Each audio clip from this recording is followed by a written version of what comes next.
Hi viewers, ಕರುನಾಡ ಕೈರುಚಿ ಕ್ರಿಯೇಷನ್ಸ್ಗೆ ಸ್ವಾಗತ.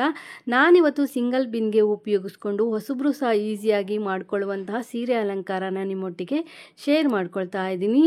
Table ಮೇಲೆ ಅಥವಾ ನೀವು ಎಲ್ಲಿ ದೇವರನ್ನು ಕೂರಿಸ್ತೀರಾ ಅಲ್ಲಿ ಒಂದು ಪೀಠನ ಇಟ್ಕೊಳ್ಳಿ. ಸ್ವಲ್ಪ ಅಗಲವಾಗಿರುವಂಥ ಪೀಠನ ಇಟ್ಕೊಳ್ಳಿ. ನಾವೇನು ಅಕ್ಕಿ ತುಂಬಿಸಿರುವಂಥ ತಟ್ಟೆ ಇಟ್ಕೊಂಡಿರ್ತೀವಿ, ಆ ತಟ್ಟೆ ಸುತ್ತ ಒಂದು ಕೈ ಆಗುವಷ್ಟು ನಮಗೆ ಜಾಗ ಇರಬೇಕಾಗತ್ತೆ.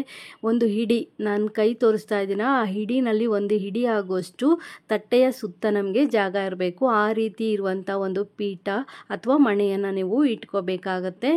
ನೀವು ಟೇಬಲ್ ಮೇಲಾದರೂ ಇಟ್ಕೋಬೋದು ಅಥವಾ ಎಲ್ಲಿ ದೇವರನ್ನು ಕೂರಿಸ್ತೀರಾ ಅಲ್ಲಿ ಆ ಪೀಠನ ಇಟ್ಕೊಳ್ಳಿ. ಪೀಠದ ಮೇಲೆ ರಂಗೋಲಿ ಹಾಕಿ ಅಕ್ಕಿ ತುಂಬಿಸಿರುವಂಥ ತಟ್ಟೆಯನ್ನು ಇಟ್ಕೊಂಡು, ತಟ್ಟೆ ಮೇಲೆ ಒಂದು ಕಳಶದ ಬಿಂದಿಗೆಯನ್ನು ಇಟ್ಕೊಂಡು, ಕಳಶದ ಬಿಂದಿಗೆಗೆ ಕಡ್ಡಿಯನ್ನು ಕಟ್ಟಿ ಇಟ್ಕೊಳ್ಳಿ. ಅದಕ್ಕೆ ನಾನಿಲ್ಲಿ ಬ್ಲೌಸ್ ಪೀಸಿಂದ ಕವರ್ ಮಾಡ್ಕೊಳ್ತಾ ಇದ್ದೀನಿ. ನಾನು ಬಿಂದಿಗೆ ಎಷ್ಟು ಅಗಲ ಬರ್ತಾ ಇದೆ ಅಷ್ಟು ಅಗಲಕ್ಕೆ ನಾನಿಲ್ಲಿ ಬ್ಲೌಸ್ ಪೀಸನ್ನು ಫೋಲ್ಡ್ ಮಾಡಿಕೊಂಡು ಅದರೊಳಗಡೆ ದಾರನ ಸೇರಿಸ್ಬಿಟ್ಟು ಕಳಶದ ಬಿಂದಿಗೆಯ ಕಂಠ ಭಾಗಕ್ಕೆ ಕಟ್ಕೊಳ್ತಾ ಇದ್ದೀನಿ. ನೀವು ಈ ರೀತಿ ಕಟ್ಕೋಬೋದು ಅಥವಾ ಬ್ಲೌಸ್ ಪೀಸನ್ನು ಕಳಶದ ಬಿಂದಿಗೆಗೆ ಸುತ್ತಬಿಟ್ಟು ಬ್ಯಾಕ್ ಸೈಡ್ಗೆ ಪಿನ್ ಆದರೂ ಸೇರಿಸ್ಕೋಬಹುದು. ಈ ವಿಡಿಯೋ ಇಷ್ಟ ಆದರೆ ಒಂದು ಲೈಕ್ ಕೊಡಿ. ಹೊಸದಾಗಿ ಚಾನಲ್ ನೋಡೋರು ಸಬ್ಸ್ಕ್ರೈಬ್ ಮಾಡಿಕೊಂಡು ನೋಡಿ.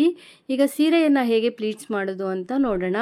ಸೀರೆಯನ್ನು ನಾನಿಲ್ಲಿ ಮಧ್ಯಭಾಗಕ್ಕೆ ಫೋಲ್ಡ್ ಮಾಡಿಕೊಂಡು ಪ್ಲೀಟ್ಸನ್ನು ಮಾಡ್ಕೊಳ್ತಾ ಇದ್ದೀನಿ.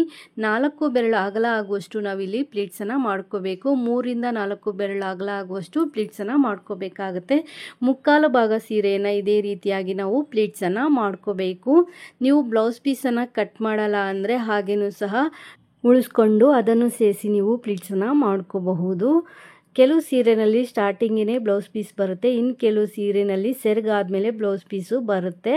ನೀವು ತೊಗೊಂಡಿರೋ ಸೀರೆಯಲ್ಲಿ ಯಾವ ರೀತಿ ಬಂದಿದೆ ಅಂತ ನೋಡಿಕೊಂಡು ನೀವು ಪ್ಲೀಟ್ಸನ್ನು ಮಾಡ್ಕೊಳ್ಳಿ. ಮುಕ್ಕಾಲು ಭಾಗ ಸೀರೆಯನ್ನು ಪ್ಲೀಟ್ಸ್ ಮಾಡ್ಕೊಂಡಿದ ನಂತರ ಬಾರ್ಡರ್ ಹತ್ರ ಪ್ಲೀಟ್ಸ್ಗಳನ್ನ ಜೋಡಿಸ್ಬಿಟ್ಟು ಕ್ಲಿಪ್ಪು ಅಥವಾ ಬಟ್ಟೆ ಪಿನ್ನನ್ನು ಸೇರಿಸ್ಕೊಳ್ಳಿ. ಹಾಗೆ ಸೀರೆಯ ಮೇಲ್ಗಡೆ ತುದಿಯಲ್ಲೂ ಸಹ ಪ್ಲೀಟ್ಸ್ಗಳನ್ನ ನೀಟಾಗಿ ಅರೇಂಜ್ ಮಾಡಿಕೊಂಡು ಕ್ಲಿಪ್ಪು ಅಥವಾ ಬಟ್ಟೆ ಪಿನ್ನನ್ನು ಸೇರಿಸ್ಕೊಳ್ಳಿ. ನಂತರ ಸೆರಗನ್ನು ಹೇಗೆ ಪ್ಲೀಟ್ಸ್ ಮಾಡೋದು ಅಂತ ನೋಡೋಣ. ನೀವು ಯಾವ ರೀತಿ ಸೆರಗು ಹಾಕ್ತೀರಾ ಅನ್ನೋದ್ರ ಮೇಲೆ ನೀವು ಇಲ್ಲಿ ಸೆರಗನ್ನು ಪ್ಲೀಟ್ಸ್ ಮಾಡ್ಕೋಬೇಕಾಗುತ್ತೆ.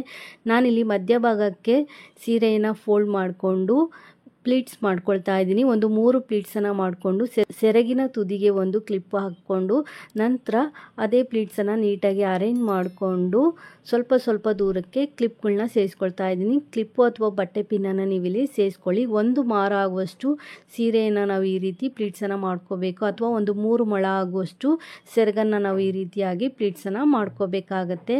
ಈಗ ಸೀರೆ ಸೆರಗು ಪ್ಲೀಟ್ಸನ್ನು ಮಾಡ್ಕೊಂಡಿದ್ದಾಗಿದೆ. ದೇವಿಗೆ ಹೇಗೆ ಸೀರೆ ಉಡಿಸೋದು ಅಂತ ನೋಡೋಣ. ನೀವಿಲ್ಲಿ ಯಾವ ಸೈಜ್ದಾದರೂ ಕಳಶದ ಬಿಂದಿಗೆಯನ್ನು ತೊಗೋಬೋದು. ಸೆರಗನ್ನು ಕಳಶದ ಬಿಂದಿಗೆಯ ಎಡಭಾಗದಲ್ಲಿ ಇಟ್ಕೋಬೇಕಾಗುತ್ತೆ. ಲೆಫ್ಟ್ ಸೈಡಲ್ಲಿ ಇಟ್ಕೊಂಡು ಲೆಂತನ್ನು ನೋಡಿಕೊಂಡು ಕಳಶದ ಬಿಂದಿಗೆಯ ಕಂಠ ಭಾಗಕ್ಕೆ ನಾವಿಲ್ಲಿ ಕಟ್ಕೋಬೇಕಾಗುತ್ತೆ. ಸ್ವಲ್ಪ ಈ ರೀತಿ ಫೋಲ್ಡ್ ಮಾಡಿಕೊಂಡು ಕಳಶದ ಬಿಂದಿಗೆಯ ಕಂಠ ಭಾಗಕ್ಕೆ ಕಟ್ಕೊಳ್ಳಿ. ನಿಮಗೇನಾದ್ರು ಲೆಂತ್ ಜಾಸ್ತಿ ಬೇಕು ಅಂದರೆ ಕಳಶದ ಬಿಂದಿಗೆಯ ತಳಭಾಗಕ್ಕೆ ಕಟ್ಕೋಬೇಕಾಗುತ್ತೆ. ಈ ರೀತಿ ಕಟ್ಕೊಂಡು ಪ್ಲೀಟ್ಸನ್ನು ನಾವು ಸ್ಪ್ರೆಡ್ ಮಾಡ್ಕೋಬೇಕಾಗುತ್ತೆ. ಪ್ಲೀಟ್ಸ್ಗೆ ಹಾಕಿರುವಂಥ ಕ್ಲಿಪ್ಪನ್ನು ರಿಮೂವ್ ಮಾಡ್ಕೋಬೇಕು. ಸೆರಗನ್ನು ಕಳಶದ ಹಿಂಭಾಗ ಸೇರಿಸ್ಕೊಳ್ಳಿ. ನಂತರ ನಾವು ಪ್ಲೀಟ್ಸ್ಗಳನ್ನ ಇವಾಗ ಸ್ಪ್ರೆಡ್ ಮಾಡ್ಕೋಬೇಕಾಗತ್ತೆ. ನಾವೇನು ಪೀಠ ಇಟ್ಕೊಂಡಿರ್ತೀವಿ ಆ ಪೀಠದ ಸುತ್ತ ಪ್ಲೀಟ್ಸನ್ನು ನಾವು ಈ ರೀತಿಯಾಗಿ ಸ್ಪ್ರೆಡ್ ಮಾಡ್ಕೋಬೇಕು. ಒಂದರ ಪಕ್ಕ ಒಂದು ಪ್ಲೀಟ್ಸ್ ಅನ್ನೋದು ಬರಬೇಕು. ಸೇಮ್ ಡಿಸ್ಟೆನ್ಸಲ್ಲಿ ಪ್ಲೀಟ್ಸ್ ಬರೋ ರೀತಿಯಲ್ಲಿ ನೀಟಾಗಿ ನೀವಲ್ಲಿ ಪ್ಲೀಟ್ಸನ್ನು ಪೀಠದ ಸುತ್ತ ಸ್ಪ್ರೆಡ್ ಮಾಡ್ಕೋಬೇಕಾಗುತ್ತೆ. ಬೇಕು ಅಂದರೆ ಕಳಶದ ಬಿಂದಿಗೆಯ ಕಂಠ ಭಾಗದಲ್ಲಿ ಸ್ವಲ್ಪ ಪ್ಲೀಟ್ಸನ್ನು ಅಲ್ಲಿ ಸ್ಪ್ರೆಡ್ ಮಾಡಿಕೊಂಡು ನಂತರ ಈ ರೀತಿಯಾಗಿ ಪ್ಲೀಟ್ಸ್ಗಳನ್ನ ನೀಟಾಗಿ ಸ್ಪ್ರೆಡ್ ಮಾಡ್ಕೊಳ್ಳಿ. ಎಲ್ಲ ಪ್ಲೀಟ್ಸ್ಗಳು ನೀಟಾಗಿ ಬರಬೇಕು. ನಾವೇನು ಪ್ಲೀಟ್ಸ್ ತೆಗೆದಿರ್ತೀವಿ ಆ ತುದಿ ಅನ್ನೋದು ಶಾರ್ಪ್ ಎಡ್ಜು ನೀಟಾಗಿ ಬರಬೇಕು. ಒಂದು ಸ್ವಲ್ಪ ಪ್ಲೀಟ್ಸನ್ನು ಈ ರೀತಿ ಸ್ಪ್ರೆಡ್ ಮಾಡ್ಕೊಂಡ ನಂತರ ಕೈಯಲ್ಲಿ ಈ ರೀತಿ ಪ್ರೆಸ್ ಮಾಡ್ಕೊಳ್ಳಿ. ನಾವು ಒಂದು ಕೈ ಆಗೋಷ್ಟು ಜಾಗನ ಪೀಠದ ಸುತ್ತ ಬಿಟ್ಟಿರ್ತೀವಿ. ಈ ರೀತಿ ನಾವು ಒಂದು ಹಿಡಿ ಆಗೋಷ್ಟು ಏನು ಜಾಗ ಬಿಟ್ಟಿರ್ತೀವಿ ಆ ಜಾಗನ ಈ ರೀತಿ ಪ್ರೆಸ್ ಮಾಡಿಕೊಂಡ್ರೆ ಅಲ್ಲಿ ನೀಟಾಗಿ ಒಂದು ಶೇಪ್ ಅನ್ನೋದು ಬರುತ್ತೆ. ಹಾಗೆ ಪ್ಲೀಟ್ಸ್ನ ಡಿಸ್ಟೆನ್ಸು ಮತ್ತು ಲೆಂತನ್ನು ಅಲ್ಲಿ ನೀಟಾಗಿ ನೋಡಿಕೊಂಡು ನೀವು ಸರಿ ಮಾಡಿಕೊಂಡು ಕಳಶದ ಬಿಂದಿಗೆಯ ತಳಭಾಗಕ್ಕೆ ನಾವಲ್ಲಿ ಕೆಳಭಾಗಕ್ಕೆ ನಾವು ದಾರನ ಕಟ್ಕೋಬೇಕಾಗುತ್ತೆ. ಈ ರೀತಿ ಮಾಡಿಕೊಂಡು ಒಂದು ದಾರನ ಕಟ್ಕೊಳ್ಳಿ. ನಂತರ ಇದ್ರ ಮೇಲೆ ನಾವು ಒಂದು ಬ್ಲೌಸ್ ಪೀಸಿಂದ ಕವರ್ ಮಾಡ್ಕೋಬೇಕಾಗುತ್ತೆ. ನಾನಿಲ್ಲಿ 2 ಎಕ್ಸ್ಟ್ರಾ ಬ್ಲೌಸ್ ಪೀಸನ್ನು ತೊಗೊಂಡಿದ್ದೀನಿ.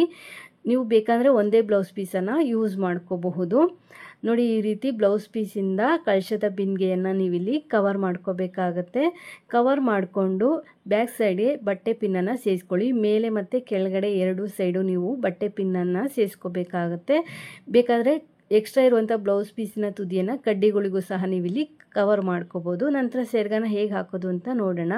ಕಳಶದ ಹಿಂಭಾಗದಿಂದ ಅಂದರೆ ಬಲಗಡೆಯಿಂದ ಸೆರಗನ ಮುಂದ್ಗಡೆಗೆ ತಂದು ವಿ ಶೇಪಲ್ಲಿ ಹಾಕ್ಕೊಂಡು ಎಡಗಡೆ ಕಡ್ಡಿಯ ಮೇಲ್ಗಡೆ ಬ್ಯಾಕ್ ಸೈಡ್ಗೆ ಸೆರಗನ ಸೇರಿಸ್ಬಿಟ್ಟು ಲೆಂತನ್ನು ನೋಡ್ಕೋಬೇಕಾಗುತ್ತೆ. ನಾವು ಕಳಶದ ಬಿನ್ಗೆ ಏನು ಇಟ್ಟಿರ್ತೀವಿ ಆ ಲೆಂತ್ಗೆ ವಿ ಶೇಪ್ ಅನ್ನೋದು ಬರೋ ರೀತಿಯಲ್ಲಿ ನೀಟಾಗಿ ಮಾಡ್ಕೊಳ್ಳಿ. ನಂತರ ಪ್ಲೀಟ್ಸ್ಗಳನ್ನ ನೀವಲ್ಲಿ ಸ್ಪ್ರೆಡ್ ಮಾಡ್ಕೊಳ್ಳಿ.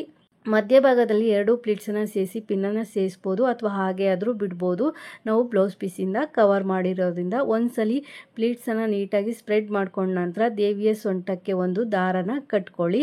ನಂತರ ಎಕ್ಸ್ಟ್ರಾ ಇರುವಂಥ ಸೆರಗಿನ ತುದಿಯನ್ನು ಕಳಶದ ಹಿಂಭಾಗದಿಂದ ಮುಂದ್ಗಡೆಗೆ ಈ ರೀತಿ ತೊಗೊಬರ್ಬೇಕಾಗತ್ತೆ. ನಾನು ಬಲಗಡೆ ಭುಜದ ಮೇಲ್ಗಡೆಯಿಂದ ಮುಂದ್ಗಡೆಗೆ ತೊಗೊಬಂದು ಸೈಡ್ಗೆ ಆಗೋ ರೀತಿಯಲ್ಲಿ ಹಾಕ್ಕೊಂಡು ಅಲ್ಲೊಂದು ಸ್ವಲ್ಪ ಪ್ಲೀಟ್ಸನ್ನು ಸ್ಪ್ರೆಡ್ ಮಾಡ್ಕೊಳ್ತಾ ಇದ್ದೀನಿ. 1 ಇಂಚ್ ಅಗಲ ಆಗುವಷ್ಟು ಪ್ಲೀಟ್ಸನ್ನು ನಾವಲ್ಲಿ ಸ್ಪ್ರೆಡ್ ಮಾಡಿಕೊಂಡು ದೇವಿಯ ಸೊಂಟಕ್ಕೆ ಡಾಬು ಅಥವಾ ಒಂದು ಲೇಸನ್ನು ಸೇರಿಸ್ಕೊಂಡು ಒಂದು ಶೇಪನ್ನು ಕೊಟ್ಕೊಳ್ಳಿ. ನಂತರ ಪ್ಲೀಟ್ಸ್ ಎಲ್ಲ ನೀಟಾಗಿದೆಯಾ ಅಂತ ಒಮ್ಮೆ ನೋಡ್ಕೊಳ್ಳಿ. ದೇವಿಗೆ ಕೈಗಳು ಸೇರಿಸ್ಬೇಕು ಅಂದರೆ ನೀವಿಲ್ಲಿ ಸೇರಿಸ್ಬೋದು ಅಥವಾ ಸೇರಿಸ್ದೇನೂ ಸಹ ಅಲಂಕಾರನ ಮಾಡ್ಕೋಬಹುದು. ನಾನಿಲ್ಲಿ ಕೈಯನ್ನು ಸೇರಿಸಿ ತೋರಿಸ್ತಾ ಇದ್ದೀನಿ. ಕೈ ಹಾಕಿದ್ರೆ ಈ ರೀತಿ ಕಾಣಿಸುತ್ತೆ.